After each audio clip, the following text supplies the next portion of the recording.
Hey there everybody, welcome to this special episode of Hack That Funnel Radio. We're doing something that's not normally done on this podcast and on these interviews, and so it requires a little bit of an introduction. First off, this is not your normal interview. This is somebody who I highly recommend you work with, who is doing an amazing job at what he does, and we'll talk about that in a minute, but he is literally changing his business right now as we talk. He is changing his business and starting to focus on something that's new. And so we got on a call in order to figure out how to make this work just right. There's a lot of passion, there's a lot of thought, there are a lot of moments where it's just brainstorming. And we come together to understand what his new focus is, which is how do you create an origin story that sells your product? And not just sells, one that resonates, one that gives value to your business, and one that makes people instantly connect to you. How do you do that? That is what we did on this very special and very different interview. Now, number two, the man's name is Ben Wilson, and this is the secret guy that people go to specifically when they want to prove out their offer and see if it works. So a little bit of a backstory. If you guys have ever heard of Stephen Larson, he went to school with Stephen Larson. He was the person who started building funnels with Stephen Larson. Like, that's what they were doing in order to get out of their marketing class. They did that project instead. This is that guy. And to this day, this is the guy who is still helping prove out offers. He says, no, that doesn't quite resonate right. Or, you kind of lost me here. And Stephen and others go, yeah, okay, got it. Thank you. This is the person that you go to when you're like, I think I have this right, but I'm not quite sure. So this is a really cool interview that we get to talk to him about how to create your origin story. How do you actually focus it right? Because a lot of us have a lot of different pieces that we could talk about. A lot of us have sob stories. A lot of us have pieces of our lives that we really don't want to tell in public. What is your origin story? How do you craft it? And then the very first question that we're going to talk about is, how do you live into your origin story? So right before we get started, make sure that you like this video, subscribe, ring the little bell, because we have more videos coming, 3 videos every single week at this point, so make sure that you are on board so that way you don't miss a thing. I have spent the last 5 years building hundreds of marketing funnels and systems for over 100 clients, and I can tell you, most of you are skipping the most important part of the funnel build. There is a secret step-by-step blueprint that makes every sales funnel profitable. What is it? That is the question, and this podcast is the answer. My name is Ben Moote, and this is Hack That Funnel Radio. Oh man, Ben, thank you so much for being here. So my number one question at this point is, how do you want to be known? Like, who do you want to be on this podcast? How do you want to be introduced? Who do I want to be? Isn't that the question of life? Like, that's the ultimate question. I can't think of another question in life, right? Is the thing that I'm pushing for is the storytelling marketer or story marketer. I look at it like going from a caterpillar to becoming a butterfly. Like I have to become that person, and that person is a little bit different than who I am currently. I've been the consultant, I've been the agency owner, and I've been the tester, right? The guy that goes and creates little businesses and tests it. But the thing that I can see myself really getting behind for the next forever is really the way that you tell a story and then the way that you market that story. Got it. How do you actually transform yourself from one thing into another? We go through transformations all the time, but now you're engineering a transformation. How do you do that? Great question. So every morning I meditate.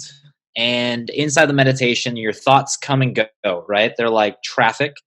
And sometimes you're waiting in traffic for the opportunity to get on the highway. And then you can really excel, right? But oftentimes you might just be sitting at a light. And so I think of that mentally, right? And if I'm the car or the thought, sometimes it's going and sometimes it's staying. And this morning I was asking myself a question, right? Questions invite revelation, as Stephen Larson puts it. And I was asking, who do I need to be and who do I need to kill off? Which parts of me aren't sufficient to being that next person?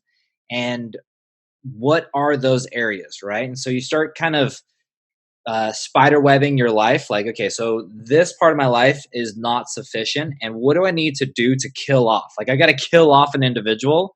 And there's part of your identity that you have to strip away. right? Um, and so as I was going through that, I started asking who or what does the hero in my story, me, what's the obstacle that they're facing? What's the challenge that they're facing? What's scaring them? And so I started putting myself in a third person perspective. Like if I'm looking at a movie and I'm watching the movie and like you see how a movie plays out, and a good movie is so seamless. You're like, okay, well, yeah, of course that's the problem, and of course that's the solution, and of course that's like the plan of action. But in your own life, you're like, I don't know what to do next. And so I start picturing myself as a hero of the story. And if I was watching my life, what would be the thing that looks seamless, you know? And the hero always has to go physically to another place to become that individual. If you think of it like, uh, I thought of Thor. Did you ever watch the Thor movies? Oh yeah. The first two were kind of crappy in a way, right? But the Ragnarok was amazing, right? Like I thought it was so well done. And Thor literally gets transported to another place, right? He starts off and he's in like this dungeon with facing a demon. And then he's got his original world that he lives in, and he comes to like the mortal world, right? And oftentimes that's where a physical transformation starts to happen.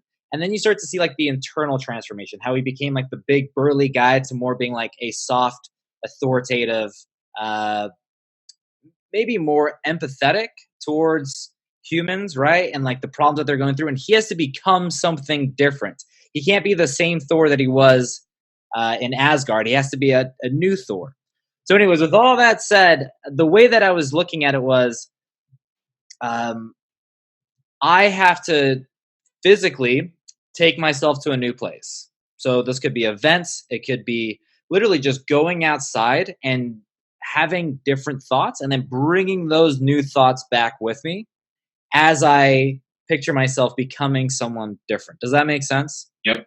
No. I moved around a ton as a kid, and so every move was a new beginning, and it literally just restarted the story of Ben. It was just an adjustment, and now this is who I am, and I just recreated myself in kind of this new environment. So I hear that. Yeah, that moving helps, right? How many times have you moved? So probably moved like 8 times when I was a kid. Yeah, like before you were a certain age, like before you were 19? Before I was 11. Before you were 11, you moved. How many times did you say? At 9? least 6 times. Yeah, at least six times before I was 11. That's a lot of moving around. Yeah. Like there's not a lot of settling for you to kind of ingrain yourself in a certain pattern or certain way. Mm-mm. You know what's interesting is I was learning about the brain, and there's literally the way that your brain is shaped causes these grooves, right? And what happens is those grooves literally physically become more valley-like. And those become these like streams of thought, like the way that you form your life is around these like little grooves. And I heard people that move often or go through like a lot of changes don't have the same kind of depth of grooves, but it also allows for a lot more transformation of thoughts, right? Like you can adopt new beliefs or not adopt new ideas a lot quicker, and you can transform yourself a lot quicker because you're used to it. You didn't get yourself set in a certain way. Does that Yeah, no, well, feel that way? If you look at an actor, I mean, they're constantly reinventing themselves for the next thing. And then when you actually talk to them, you're like, oh, that's you. It doesn't feel like things go as deep as the character they just created. And a lot of that is just because they're constantly moving and recreating. And I'm not saying they're not deep. I'm saying that it's just your craft is what you're focused on, and that's what you're creating. You're not focused on creating those streams internally. I did acting after those Did 11. you do acting? Oh yeah. And Yeah. so I love it, but You have to become someone new as an actor. And I believe the same thing happens when we look at challenges in our life, right? The problems that we're facing. You have to become someone new, right? And this new person has a different identity. And those identities are like there's your base identities of just like who you're naturally going to be, like where you gravitate towards. Unless you have some type of like traumatic event, then your identity can change. But you do have to take those same identities and kind of like level them up, right? Like the hero of a story has to level up himself. Did you ever play the video game Fable? Did you ever play that like way back in the day? About it. I try to stay away from video games like ever since like when I turned 13 and I put Warcraft 2 away. because I'm like, Ooh. I'm getting sucked in. And that was right before World of Warcraft and then Fable and all these awesome games came out. And I'm like, stay away, stay away. I will get sucked in. Yeah, Fable was the last one that I played for that exact same reason. I got sucked into it. And like you're the character of the story and you literally like based on the decisions that you make changes the way that the game is played. I was probably 13 or 14 when that game came out. It probably was the last one that I was like, okay, like I have no time to like get sucked into these amazing stories because I've got to go create my own story, you know? Right. That was one that kind of stuck with me of like the decisions that you make change, like alter the life that you live. And that also changes like who you become or like part of that identity shifts. It's a fascinating thing. Before you start creating an origin story, there's a whole bunch of research that goes in before you start to even decide to, I need to change my life in order to fit this, in order to become this person who's going to be able to speak in this manner. There's a whole plan that needs to happen before that. Am I correct or am I wrong? You just jump in. You know, a lot of the times you can, like, a good story starts in the middle, right?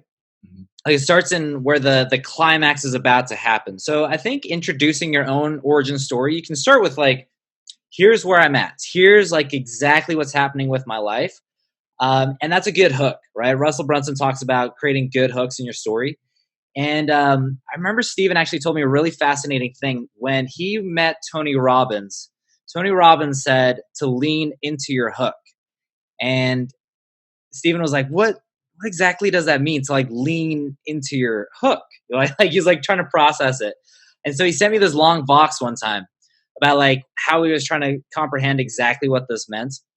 And he was talking about like who you are as a person is already a hook. What you have to do is become louder, right? And that really is what creates that as the hook to bring people in. And then with that, you can then take people back to the beginnings, right? Like Steven's got a great way of how he expresses his beginnings, right? He goes back and talks about riding on a bike or like building funnels to go to the first funnel hacking live. And that's when I met Steven, right? But actually before he was building funnels for other people, like we didn't know what they were called. They weren't called funnels. I mean, someone might have called it a funnel, but it also could have been like something that goes in your kitchen sink, right? Like it wasn't the exact same. And then what happens is he shares that story of desperation, like this need to actually become the person that he now talks about, right? And with that comes the details of it, like strapping a luggage case to his back and riding around San Diego and dropping that bike off. Like that captivates you as a story. And then he meets a mentor, meets like the guide. And every good movie, every good story has a guide, right? And like the Hunger Games, Katniss Everdeen's gonna go fight in the Hunger Games, and so she meets Woody Harrelson's character, Haymitch, who's already fought in the Hunger Games. He's already done the thing, and while he's got his own flaws and characteristics, he also is able to help the hero to learn what they need to do. And then so Steven will talk about how Russell like Mr. Miyagi'd him, right? How he taught him the plan, and he gave him these ways of how to transform himself into the person that he is now. And so you start seeing how that origin story is developed as he shares where he's at now. And like we see him now, he's introduced us into his world at his climax, right? He's constantly at the climax because he's constantly upping his game. But he always shares that origin story of where he started, those humble beginnings, like what were the pain points and problems that he was facing, and then what were his thoughts like? What was the surroundings? What was his conversations with his wife, right? Like sometimes we're in that part of our story where we're like having those conversations like, please, you got to trust me. Like this is going to be the one. Like this is the idea. This is the business. We're going to get gung ho on this one. And oftentimes they can keep failing. But if you look at it and you twist it and go, maybe if I was at the climax of my story and then I looked backward and I said, that is in the past, right? You start to develop your origin story as opposed to living in the old parts of it, right? So you start to see like how you lived that life. And this is like how you start to emerge yourself as a new individual because you can separate that as the past as opposed to saying like, I'm living in that moment of my story versus like, I'm living in the moment where I transform and that's now my origin story. Does that make sense? Yep. I like how you don't have to create that origin story from scratch and realize you've been living this story. You've been living it, and you're kind of in the middle, like where that story takes off. You're in that middle spot. So if and I've looked at so many graphics of the hero's two journeys or the hero's journey, where you go around, you're called to action, you don't want to go, and then you're kicked out your door, and you have to go out, and you suffer the defeat, and you do all these different things. Usually, you've already done all that, and you're just at the defeat end. Yes. And you're like, but now I'm ready. Now I'm ready. And you're getting ready for that win and then the return home. You're getting ready to do that, but you're still down here. So what is the definition of an origin story at that point in the hero's journey? That's a great question. So you're saying the part where you're at the bottom, maybe you've hit rock bottom, you're feeling like, man, if only I had blank, right? That's the individual I want to become. Maybe that's the goal that I want to hit. That's an excellent question. So I've been reading The Hero's Two Journeys as well for like the fourth time. Like, I just love how in depth that book, like the course really goes into. And I've been picturing myself as the hero, like in an odd way. And I think it's a mental game. Actually, let me scratch that. It is a mental game. It's not that I think it. We are in the mental game where we feel constantly like we're at the bottom and that we haven't hit it yet. But if you look backwards and go like, well, have I changed since the last time I hit rock bottom? Or like, have I done something different since the last time? Like, I currently don't feel like I've changed until I look backwards and go, wait, hold on. 5 years ago, my wife and I were living in Rexburg, Idaho, in a 600 square foot apartment, and we had no money. There was nothing. We had pillows for a couch. Like, we'd invite people over, and we didn't have a couch. Like, you could sit on these cushions that we got from IKEA. That's like all we could afford. And then we lived in her parents' basement for years, just saving money, trying to develop like what we wanted to do. And then one day, we moved to New York City. We always thought like there's no way we're going to move from the basement, like not paying rent, to one of the highest places to pay rent and live an entire like new life, right? And so I look backwards and go like, there's so much that I've learned along the way of things that I wasn't supposed to do, with things that didn't go right, and things that I really learned, not failures, but things that like really stuck with me, And so if you look backwards, you're like, okay, I am actually progressing, but on a daily cycle, you're not feeling that because you're feeling today. You're feeling like, okay, I'm at the bottom today, but I got to become this next person. Does that make sense? And I like that you focus on the transformation. So how have I changed? Because if you take that small transformation of when I went from here to here, that is an origin story in and of itself. And so you already have success stories. I was talking to a friend of mine who has a podcast.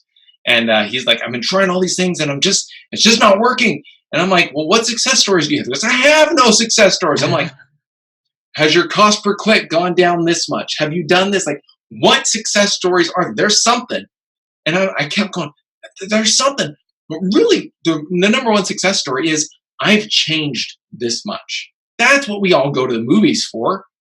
And if somebody dies, we want to know that they changed into a better person before they died. So that we have that, it's okay, they were better, moment. And so that's the transformation that really we're all looking for. We want to see that struggle and that transformation. The success, not so important. Like it's powerful, but you're like, you've been struggling. I feel that. And when you feel that struggle, you're like, we're bonded. We got this. So that was cool. I like that. In Michael Haig, The Hero's Two Journeys, there was this phrase that one of them, either Michael Haig or Christopher Vogler said, the character doesn't have to be likable. They just have to be relatable. And I was like,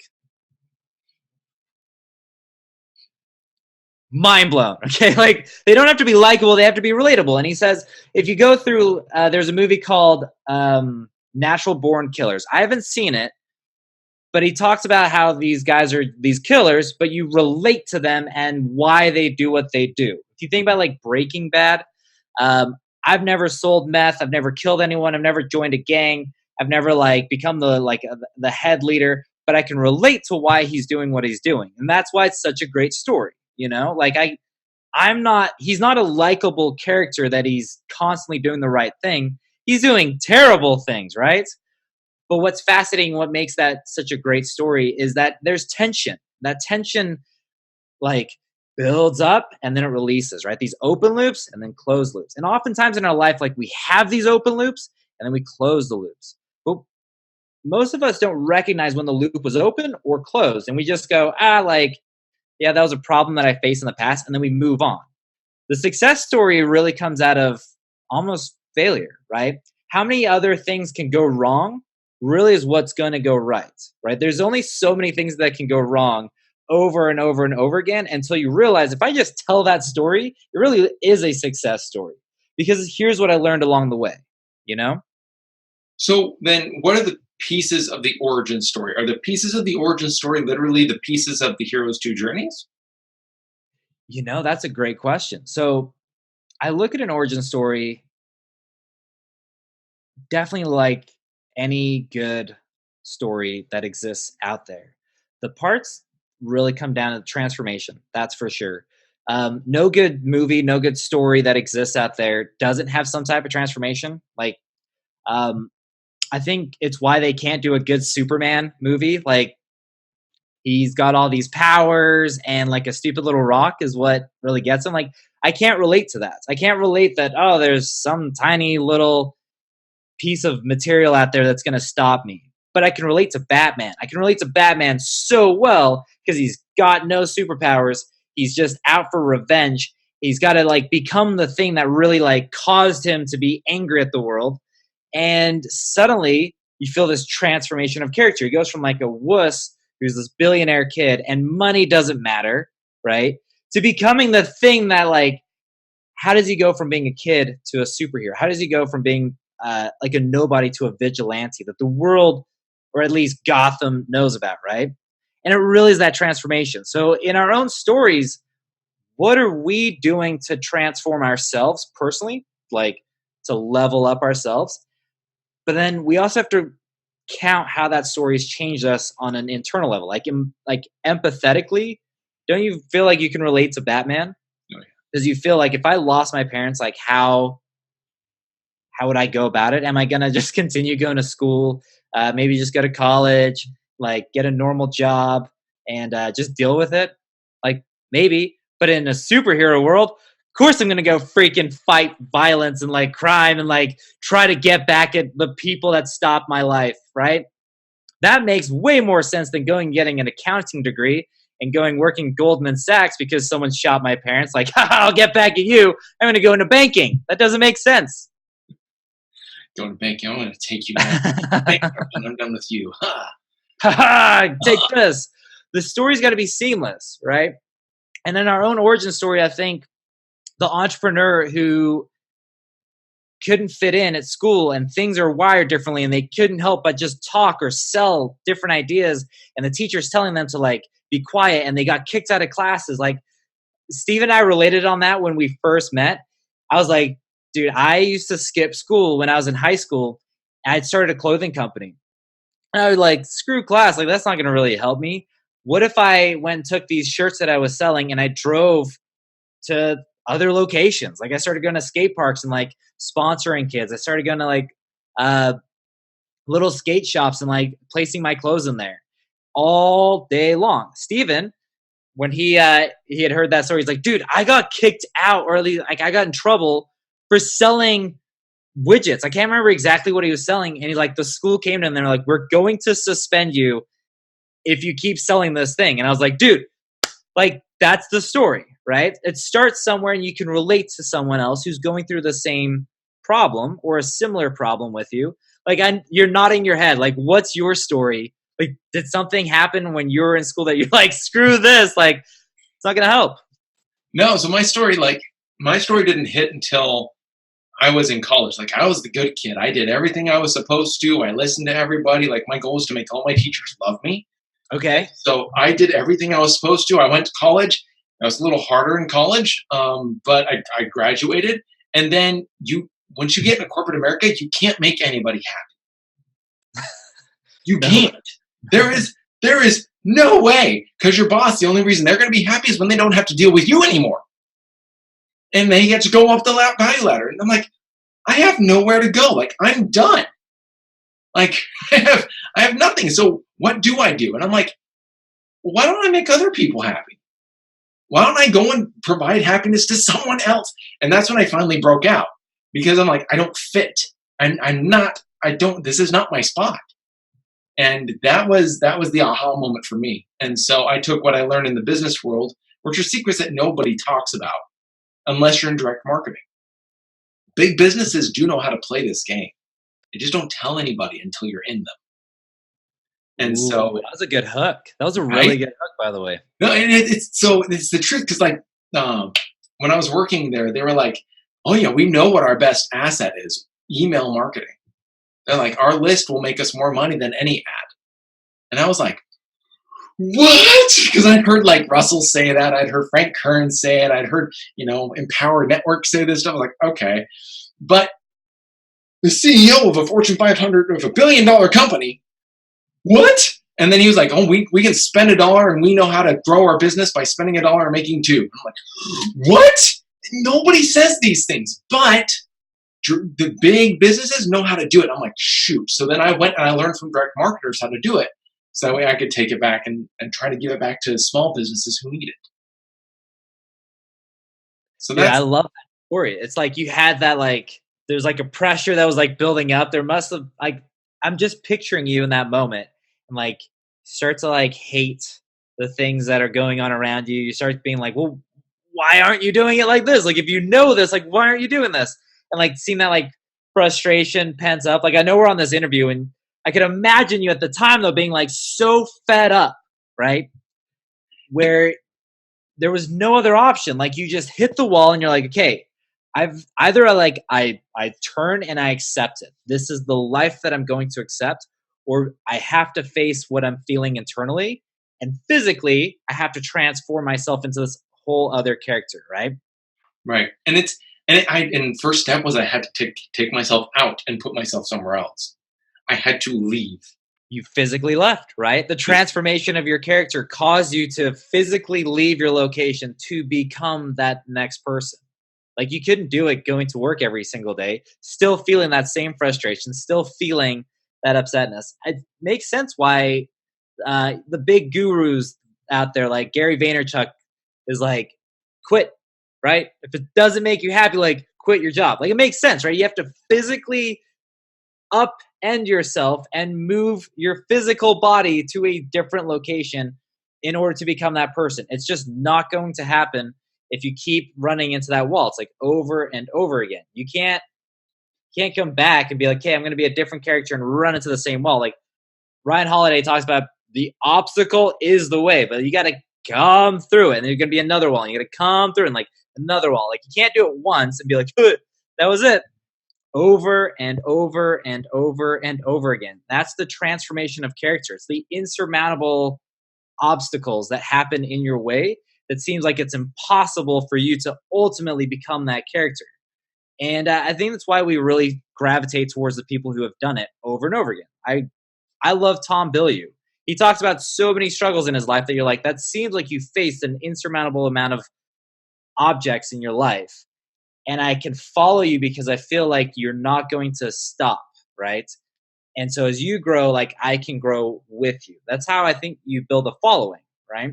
Like, the expert secrets is you share that story, you share the vulnerability, you become authentic and saying like, I faced a crap ton of problems in my life and like, I just keep going. No one likes the leader who's like, oh yeah, like, I was born into money, I grabbed this money and then I kept making more money and then look at me, like, I've got all this money and my life's amazing. If you're born into money, you have to have your Batman moment.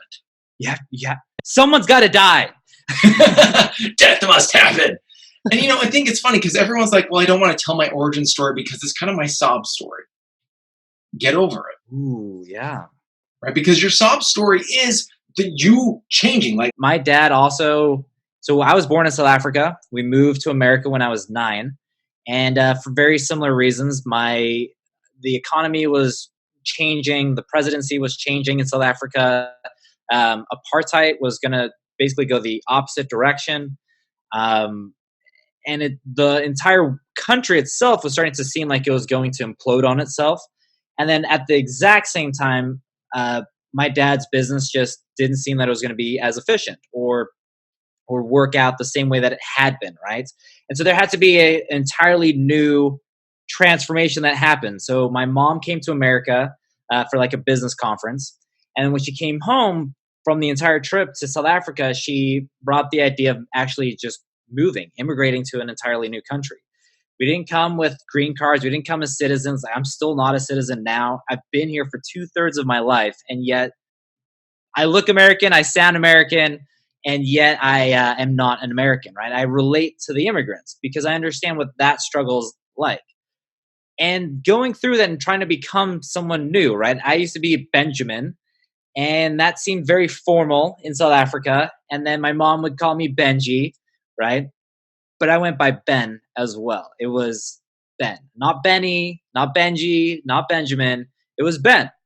And it's becoming that new character because of all this traumatic experience that you're going through. Hearing your story of it gives me a little glimpse into your life as to why you do what you do, and also that you've faced very difficult challenges in your life, and I trust you more. That authenticity makes me trust you a lot more. And the thing is, when you tell that story, you have to be able to feel it emotionally again. You have to be willing to feel that again. I was speaking with somebody I'm going to have on the podcast here in a while, which is cool. And when he was telling his origin story in their presentation that was selling their $9.97 course, he would cry when he told his story. And there came a couple of times after you do that for a couple of weeks in a row, you get tired of crying. Right. And so he would stop crying, and their sales dropped. Whoa. And his partner was like, Mike, I think you need to start crying more, dude. And so he literally was like, okay, and put himself back in that spot and was willing to cry, and the sales popped back up. Interesting. People want to feel, and you have to be willing to feel, because I do believe that, if you have two tuning forks and you hit the one, the other one will start to vibrate the same. I believe that that's the same for us. If I'm willing to go through this emotion with you, and I'm willing to be personal with you, you are going to feel that same resonance and go, and if we can do that, it's a game over moment. The question is, are you willing?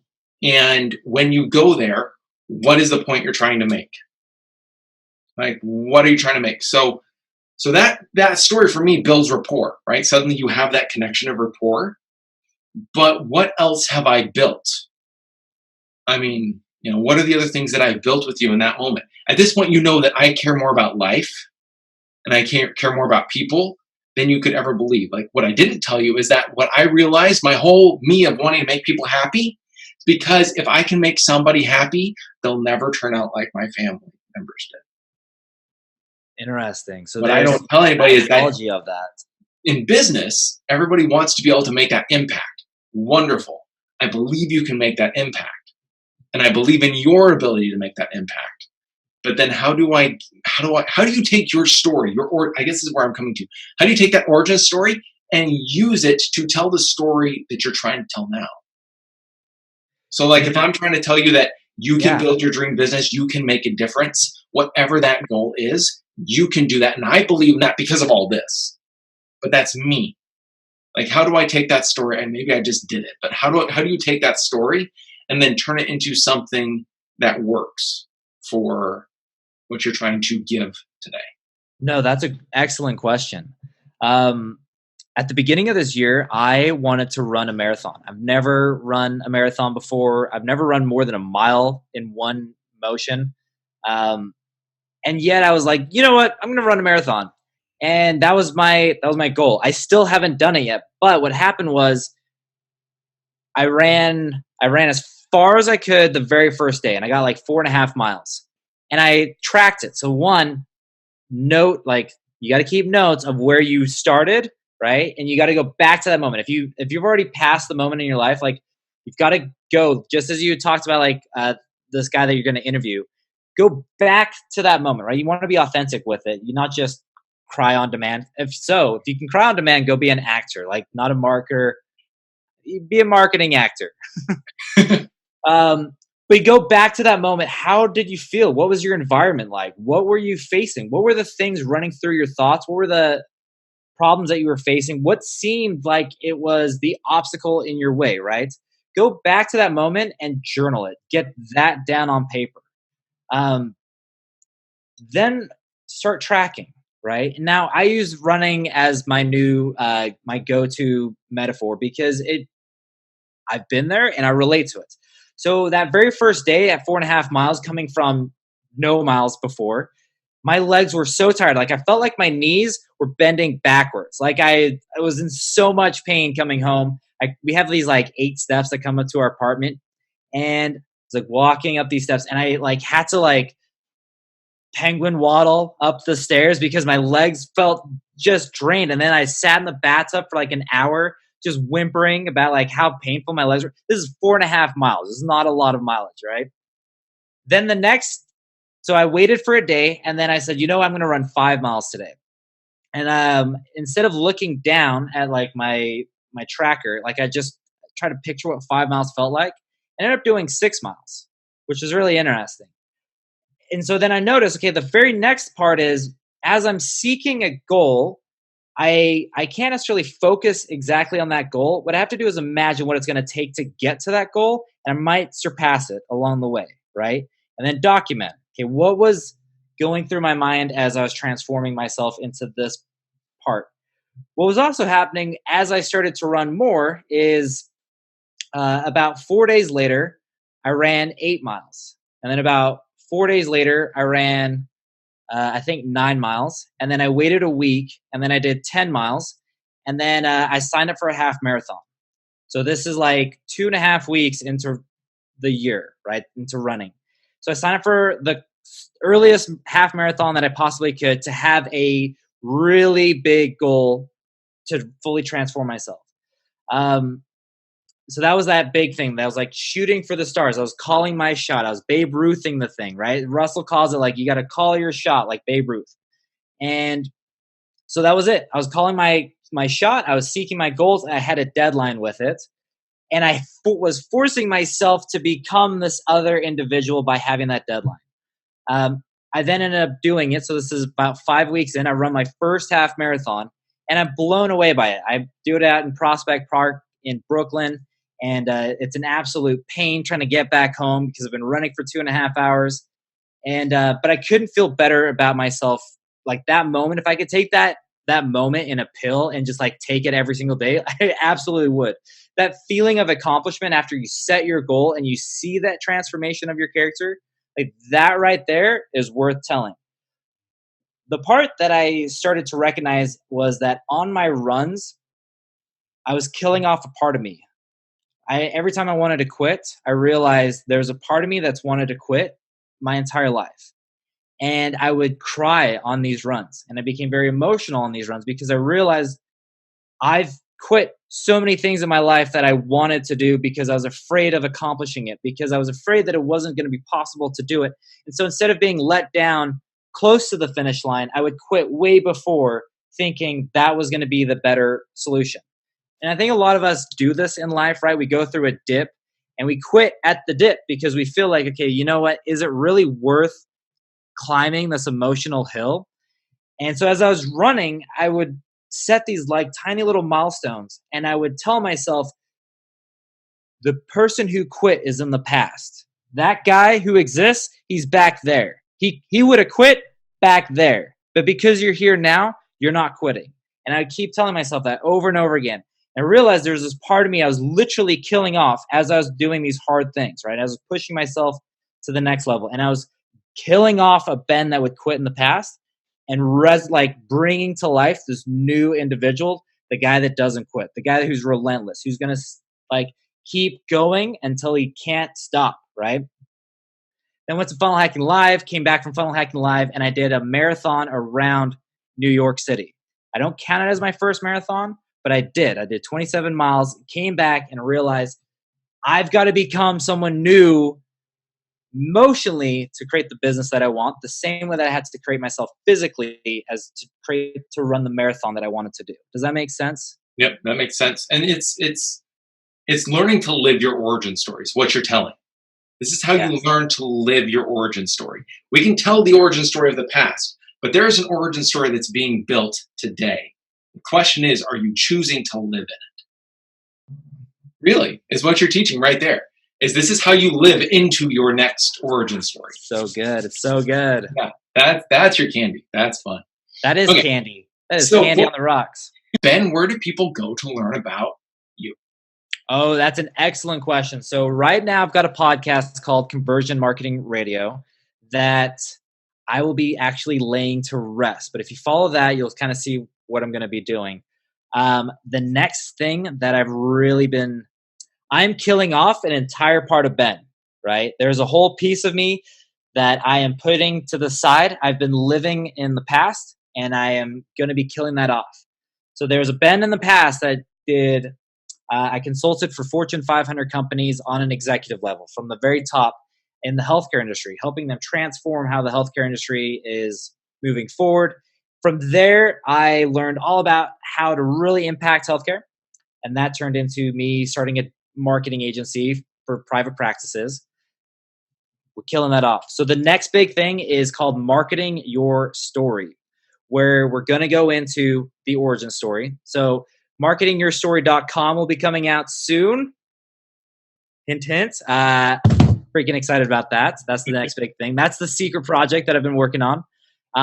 So be sure for that. And until then, you can follow me on Instagram, Ben LL Wilson with 2 L. So BenLLWillson. Beautiful. Instagram. You're going to see how I'm doing it, the people I'm talking to, and keep following me there. Dang, was that cool or was that cool, guys? I hope you enjoyed it as much as I did, but I actually do something very, very special. After the interview is done, I actually record 2 more questions. Those 2 questions spark a whole new conversation, and I record those, and I'm happy to give you access to that. All you have to do is go to hackthatfunnelradio.com. When you enter your email address there, I will automatically give you access to every single interview's 2 extra questions and the conversation that sparks off of that. Go to hackthatfunnelradio.com to get your access now.